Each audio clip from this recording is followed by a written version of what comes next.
You're listening to Cool Air Hot Takes.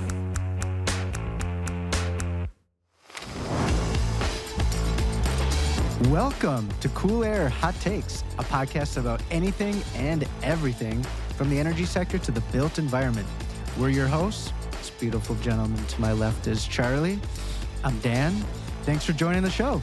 Whether you're a boots on the ground engineer, buildings and facility manager, or just curious about where the building industry is going, you're in good company. Listener, here's what we got for you today. HVAC headlines. We have an awesome interview with Dee-Ramasamy, Director of Deep Carbon Reduction from JB&B out in New York City. Ooh. We're going to bring you another edition of Hot or Cold. Mm-hmm. And then we've got the stat of the day. Stat of the day. But before we do that, Danny boy, you got a hot take for the episode? Yeah, hot take today. So I like this one. And the take is... I can't wait for the hot take you don't like.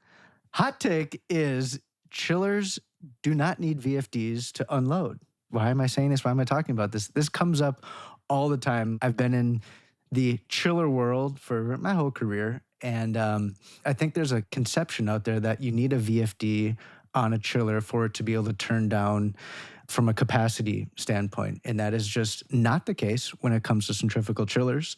There's other things at play, mainly inlet guide vanes that are part of a compressor technology that are used to unload the compressor from a capacity standpoint. Many say fixed speed compressors with just inlet guide vane control can unload to 25% or even way, way, way lower in some instances. So maybe a tip also too, you don't need VFDs on your chiller. All right. I feel like it's like learning today. This is good stuff. All right. My hot take. Yeah. My hot take for the episode is the robots are taking over. Oh. They are infiltrating our industry. It came up 2 different times this week. And so that's where I got it from. One was I was reading industry articles for our headline segment. And there was an article about drones that are doing bridge inspections. And they're finding issues that human inspectors did not find. So that was like, well, that's pretty cool. But then the second one, and this is from a meeting with a healthcare company, they are using drones to do thermal imaging on the outside of their buildings to find hot and cold spots so they can get a better idea of where they're losing energy on the facade of the building. Well, that is pretty cool. I thought that was very cool. I didn't know that was a thing. The robots are coming. All right, let's get you to your headlines.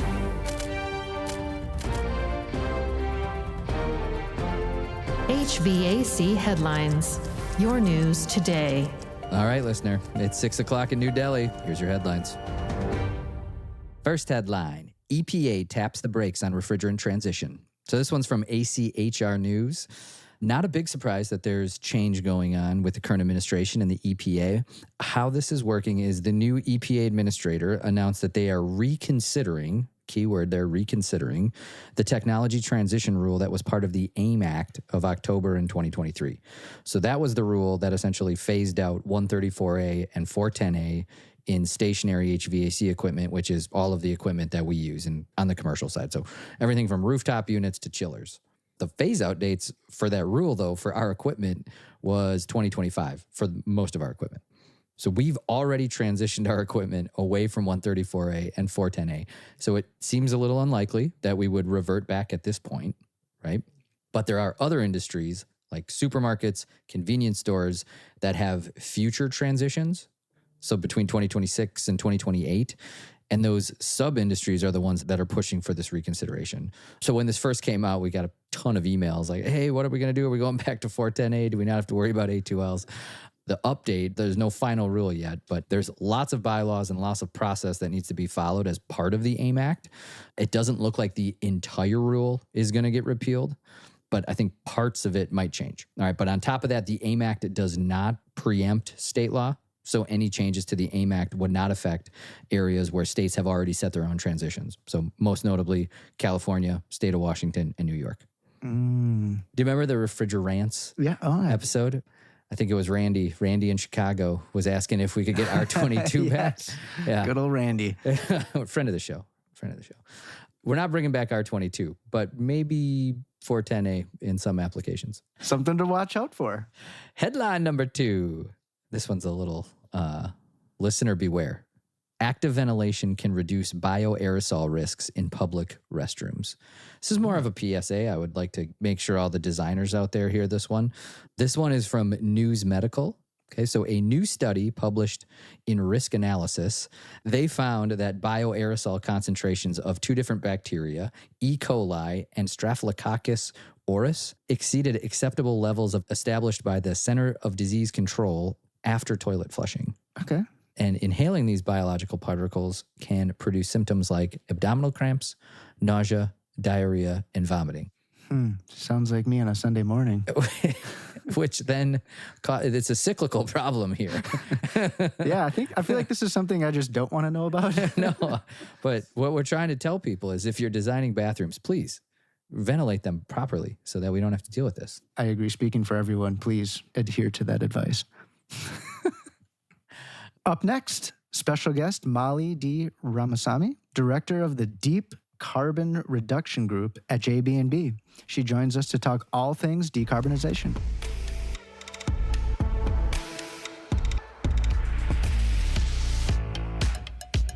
Hey, Charlie. Yeah?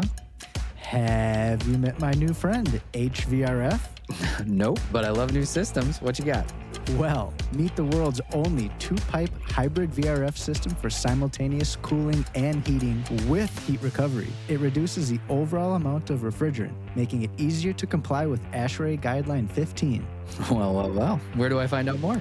Just head over to train.com/HVRF. All right.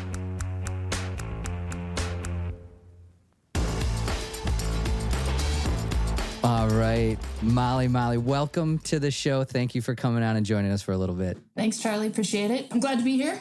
Awesome. All right, so Molly, we met on April 22nd, 2021. A little creepy, right? A little creepy that I know the date. Very specific. Yes. It's very specific. I had to go back and check it out. It's public knowledge. It's out there. So we were both on the Advanced Energy Group Stakeholder Challenge. Do you remember this? It was like the Shark Tank pitch. Yeah. I do remember this. Mm-hmm. All right. So I remember you and I remember Danelle Baird from Black Power. That's what right. I remember from that event. But that's how we met. That was the first time we met. We've ran into each other since then at conferences and stuff. But I had to go back and check the date. That's so funny. Well, all right. Good for you for finding that out ahead of time. It's very impressive. I knew we had met before, so it's good. Well, thank you for that. Appreciate the intro. And we'll get to the professional one soon. But before we do that, name of the show, Cool Air, Hot Takes. We ask everybody that comes on to bring a hot take. Could be personal.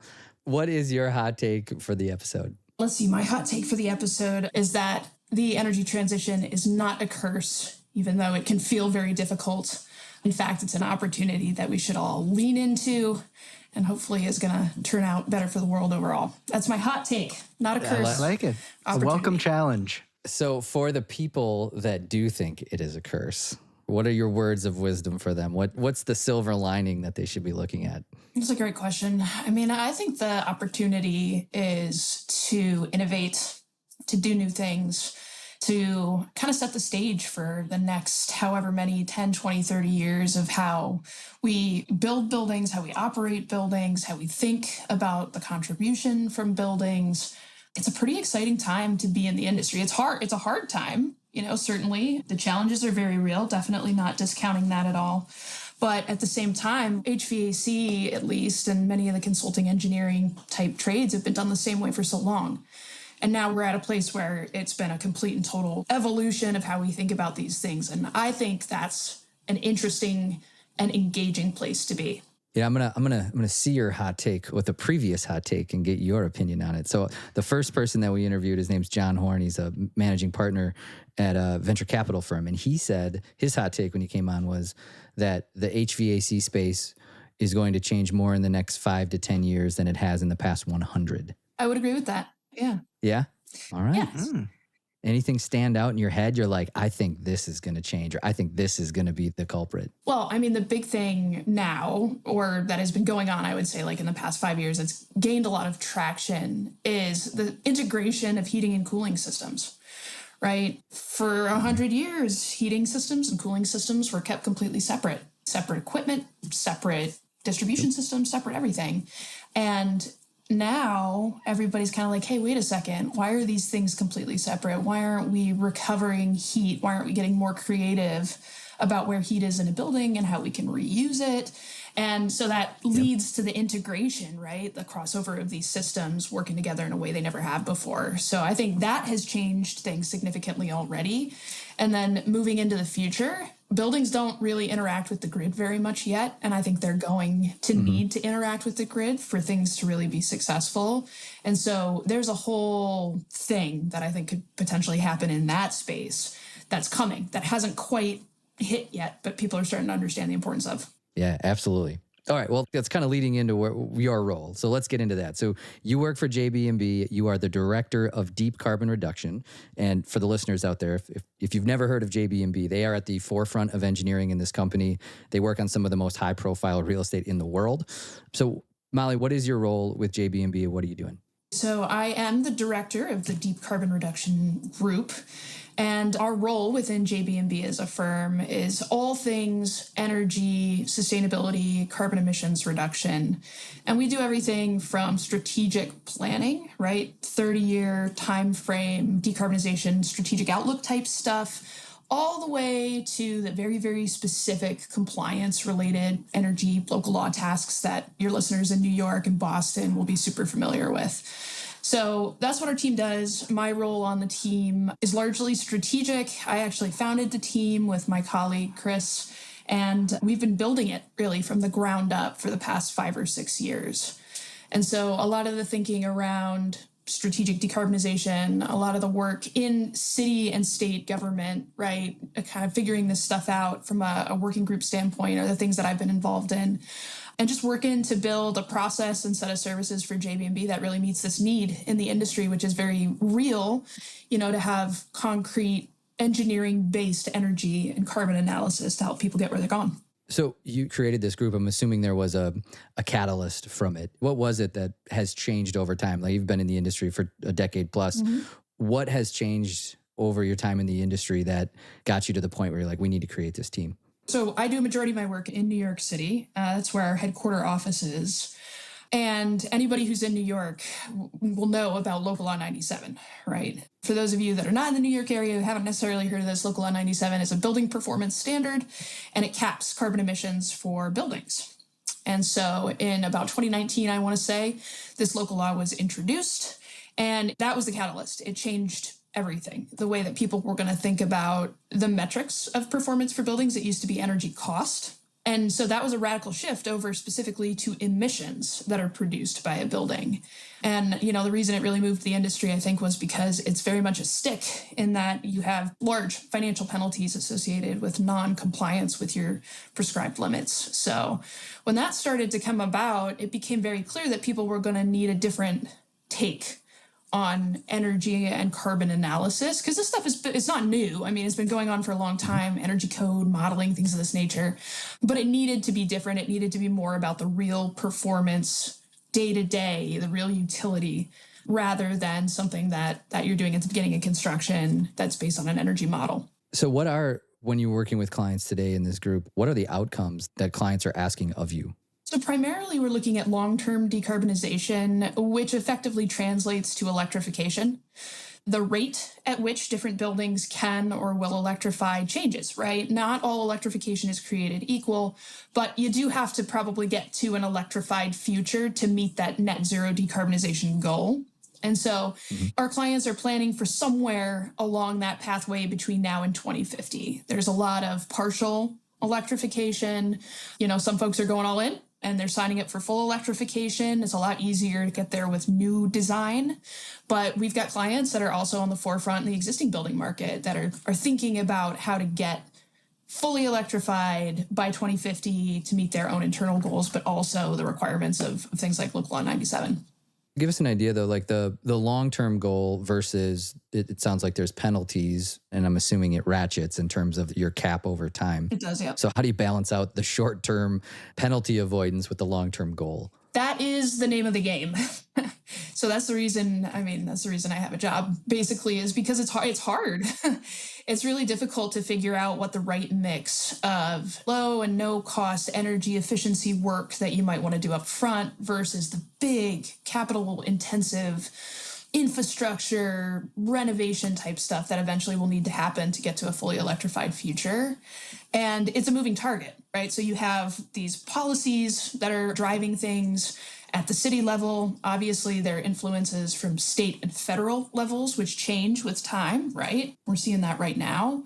Technology changes, education about this kind of stuff, equipment. There's so many different moving parts, and every building is so unique, right? That trying to actually identify the right mix of projects and when they should take place, given the context of all of those things, it boggles the mind. It's the kind of stuff we love to do because it's hard. But yeah, it's definitely something that keeps people up at night. So with the metrics going to carbon-based, what does that do for the cost for the customer, their operating costs? It depends on what you choose to do. So, if you're looking for a decarbonization strategy and you're thinking about electrification as a means of getting there, the cost of electricity is higher than the cost of other utilities. But it also depends on what kind of equipment you use. So, for example, if you've got electric resistance heating, that's going to be way less efficient and much, much more expensive than if you're swapping your gas-fired system out for a heat pump system, for example. I won't get into all the specifics of COP and how these things are more or less efficient and whatnot, but I think the thing to remember is that not all electrification is created equal. And so you have to be intentional about the strategy you use, knowing that the cost of electricity is typically higher than the cost of other utilities that people use, especially natural gas. One of the things I remember working on a few projects in New York that we were looking at electrification, and it kind of died early on because the infrastructure cost just to get the wire to the building was prohibitive, let's call it. How are you seeing that work out in a place like New York where there's policy in place that requires that your existing buildings have limited amounts of emissions, and then on new construction, and you could probably educate us on what this is, but there's requirements on what fuels they can use. How does that cost balance out? Is it all on the owner? Are there subsidies available from local governments or from utilities? It just seems like that's a really high hurdle to get over on the requirement side. Yeah, it is. It definitely is. There's no doubt about it. It does largely fall on the owner from a cost perspective. I think what we're seeing is a fair number of incentives from utilities, from state and city programs, although those in some ways are being rolled back, especially those that were available at the federal level. And on top of that, there's this thing that's happening in the industry where people are looking for quality real estate. Right. And so I think part of the equation, part of understanding whether or not the cost is worth it, is about the ability to attract people to your building. And this idea of a low carbon building is pretty valuable to occupants, right? Health, wellness, sustainability, that angle sells pretty well, as it turns out. And so, as people are evaluating what they want to do in the long term, it becomes part of the calculus, right? Like, do we have to invest X number of dollars to hit, a decarbonized goal in order to even bring people in? Or are we going to get passed over for other buildings that are pursuing these avenues now? But yeah, the reality is that the cost is largely on the owner, and it can be prohibitively expensive. We're hoping that costs come down over time, especially as equipment expands and is more accessible. But yeah, it's a risk for sure that people are dealing with and trying to figure out how to make the projects, so to speak, pencil. That's the term that we hear a lot, is how do you make it pencil? Yeah. What projects are penciling right now? Like, as you look over like across your project portfolio, like what are the common themes where you're like, yeah, these are the projects that are winners? Heat recovery. So I have to say energy efficiency, because always energy efficiency works, for sure. 100%. Right? And should always be the first step in anything you do. It's got, really important consequences. But heat recovery projects, we're finding, are the ones that right now are able to pencil and are a meaningful step forward toward electrification without necessarily needing to put all the money in right now up front. Well, let's talk about some actual buildings that you've worked on or that you think are interesting. Two that I know of that you guys have worked on: Penn 1, 55 Water Street. One of them is, this concept of heating with ice, which is very, very interesting. What is that concept? How does that work? So ice heating sounds counterintuitive, and it sort of is, but effectively, if you think about ice, what is ice? It's liquid water with the heat removed from it. And so that heat, right, can be used for heating in a building. And that's the fundamental idea behind ice heating, is that if you have ice tanks, which buildings sometimes will have for things like demand management, right, on the cooling side, you can actually repurpose those assets and pull heat out of them to use for building heat, either at the perimeter in the case of 55 Water Street, or depending on what you combine it with, right, which other types of equipment you combine it with, you can possibly do a whole building, right? You have to layer heat in that particular scenario, but it's cool stuff. And, it goes back to what I was saying before about the idea of, the way we used to think about heating and cooling systems and how we've kind of turned it upside down. Heating is cooling, cooling is heating, right? It's all just about the transfer of heat at the end of the day and doing it in a clever way. Yeah. So essentially you're making ice to reject that heat to meet your heating loads. And then you're melting that ice later in the day when the building's occupied, when you need cooling loads. So it's non-coincidental heat recovery. Back to your heat recovery side. Yes, effectively. Yeah, that's cool. All right. As you look out to the future, where do you see building decarbonization heading? I mentioned the grid flexible stuff, grid interactive stuff. I think that's the next frontier for buildings. I really do, because you can only get so far on the systems that are internal to the building, right? At some point, you have to start reading the signals that are coming from the outside and adjusting the operation of that building to meet the sort of the conditions that are happening on the outside. So I think that's going to be a really critical piece of it. I think hopefully high temperature heat pumps, fingers crossed, is going to be something that is more available, and makes it easier for the existing buildings market to decarbonize. That's one of the biggest challenges is, what do you do with a building that has high temperature hot water with the heat pump equipment, we have now? Yeah, if you could wave a magic wand, what product would show up in that? That's a good question. Yeah. 100%. It would be a heat pump that is able to produce steam that is footprint-wise similar to that of a condensing hot water boiler. That would be... Air source or water source? Preferably air source, if possible, but that's obviously pretty challenging from a thermodynamic standpoint. But you know what? People are doing it. There are some solutions out there that are kind of in earlier stages right now. They're using novel refrigerants and are doing some interesting stuff on the compressor technology that maybe we'll see that sooner rather than later. And there are innovation competitions that are happening that are certainly encouraging that kind of technology innovation.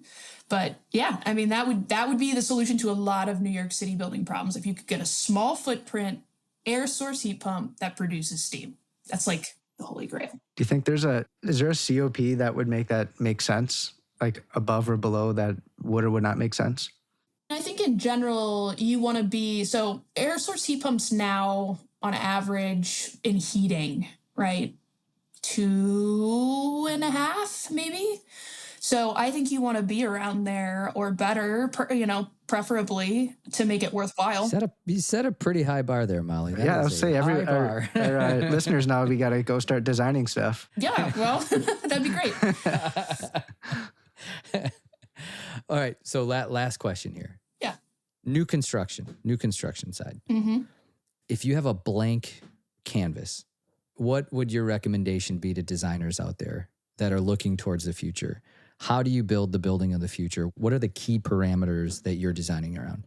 Key parameters are definitely reducing loads as much as you possibly can right off the bat, right? Not letting any unnecessary heat leave the building without reusing it if you can, right? That heat recovery piece I think is really critical.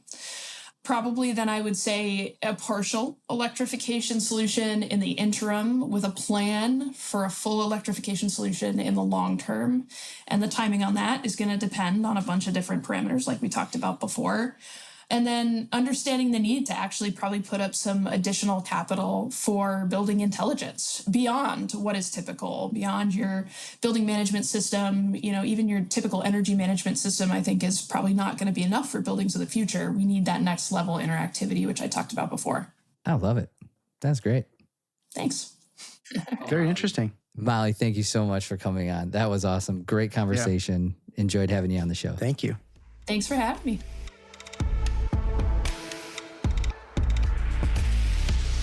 Dan. Yeah. Dan, Yo.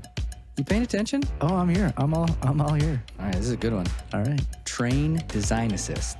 Oh, yes. TDA. This intuitive web tool offers scalable layouts, up-to-date specifications, and innovative decarbonization strategies. Customize projects, generate flexible documentation, and collaborate effortlessly. Best of all, it's free. No user fees, no subscription fees. Register today at traindesignassist.com and transform your HVAC design process. Is it hot or cold?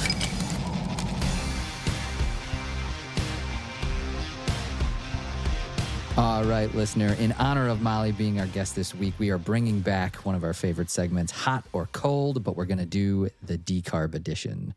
So our producer, our wonderful producer, Elena, has put together some decarbonization trends. And the aim of the game is to decide, are we hot on the trend or are we cold on the trend? Hot being we like it, we think it's a great idea. Cold being we don't like it, terrible idea, it's never going to work. All right, Elena, what's the first one? Yeah, thanks, guys. I feel like I should say thanks for having me. Big fan of the show. Long-time listener, long-time fan. First one, the all-solar skyscraper. So imagine a typical skyscraper, but totally covered, head to toe, solar panels. What do we think? Is this realistic? Are we hot or cold on this? Talk me through. What are your thoughts? So I like the idea of solar panels like on top of every building that has the space for it because it's there, put them up there, it's energy, let's do it, great. But thinking about covered in solar panels, I guess my reservation here would be windows and not being able to see out of the building. I really like glass and being able to see out a nice tall building. So I like the idea, but I'm going to go overall cold because I can't envision this. Dan, I'm going to turn you into hot fan real quick. So they geez. already make Heat me up. this see-through solar. Yeah. Well, there we go. Problem solved. This is a thing. You know, obviously very expensive, but yeah, I'm very hot on this. I think this is a great idea. This combined, have you ever heard of electrochromic glass?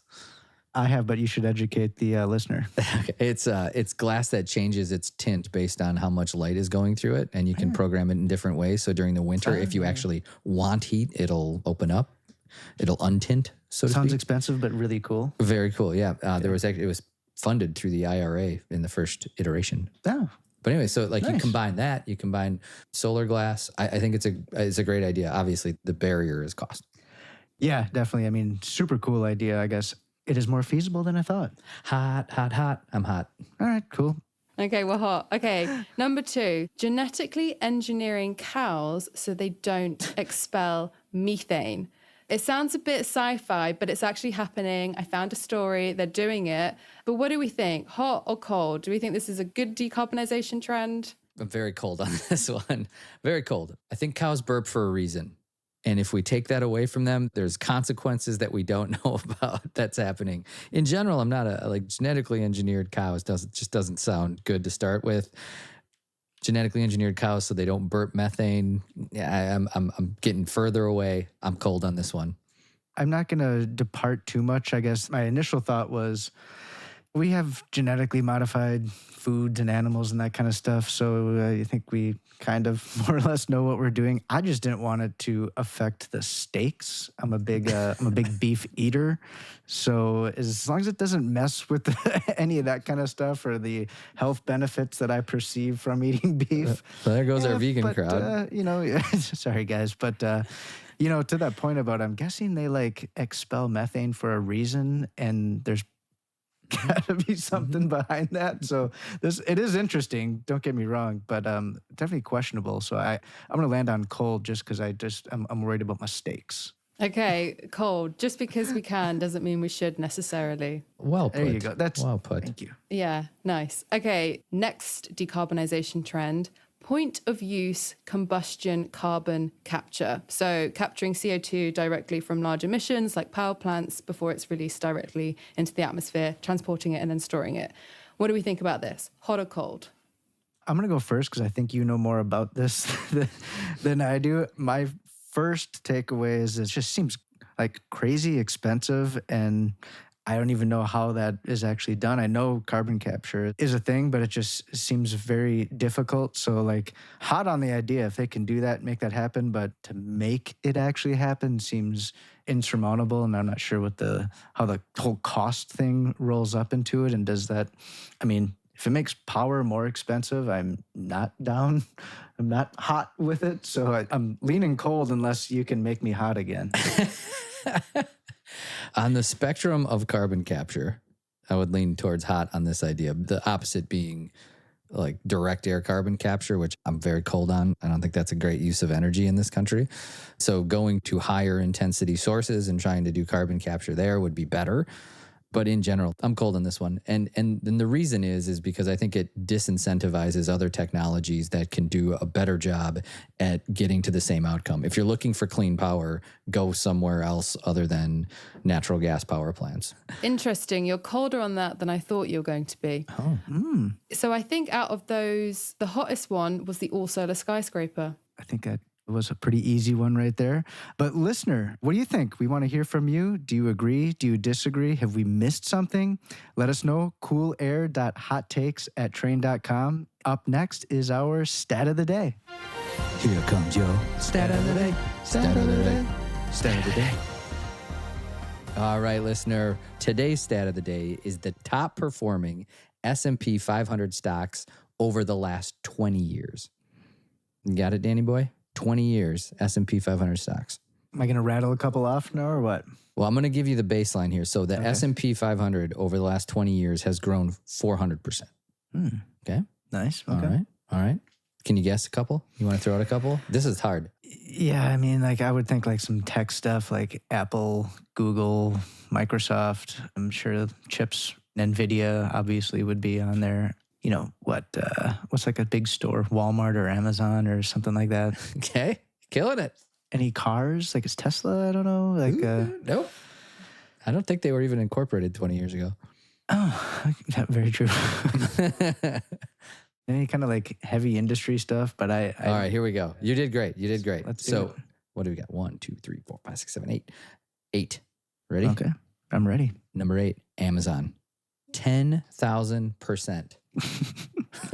I need a time machine. 10,000% over the last 20 years. Next one is a company I used to work with, actually, Intuitive Surgical. Have you ever heard of Intuitive? No, I was going to say, what do they do? They do surgical robots.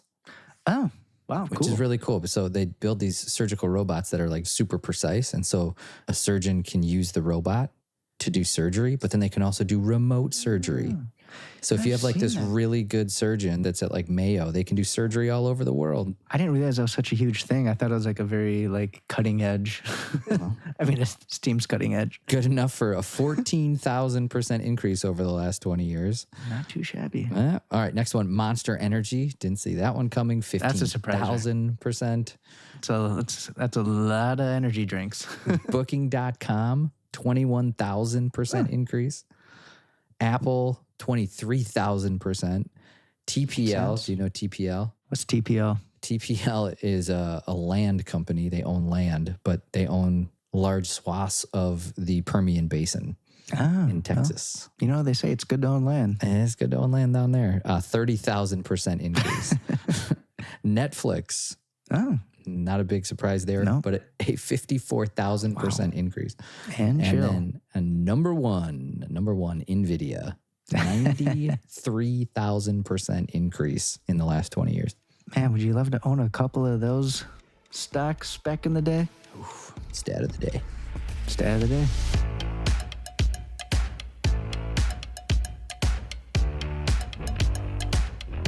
All right. Thanks for listening to this episode of Cool Air Hot Takes. Thank you so much to Molly for joining us. It's a great interview.